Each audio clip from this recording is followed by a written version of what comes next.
അവന്റെ പാദങ്ങളുടെ വലുപ്പം ചെറുതായിരുന്നെങ്കിലും പാദമുദ്രകളുടെ വലുപ്പം വളരെ വലുതായിരുന്നു. കഷ്ടപ്പെട്ട് ഇതിഹാസം സൃഷ്ടിക്കാനാകില്ല.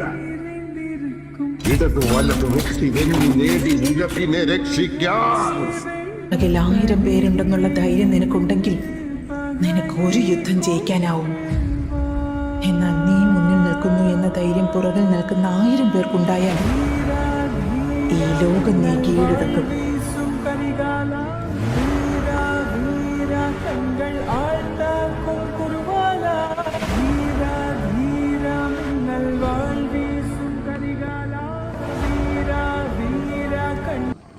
അല്ലടാ, റോക്കിയെ കുറിച്ചോർത്ത് എനിക്ക് സങ്കടമൊന്നുമില്ല. ഇവിടെ ആരും അവനെ കുറിച്ചോർത്ത് വിഷമിക്കണ്ട. അവന്റെ കാര്യങ്ങളെല്ലാം എല്ലാവർക്കും അറിയാവുന്നതല്ലേ. അവൻ കരുതിക്കൂട്ടി തുനിഞ്ഞിറങ്ങിയിരിക്കുന്ന മകനാണ്.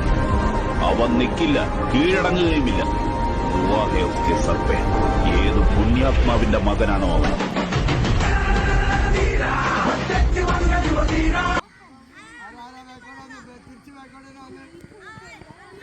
തിരിച്ചു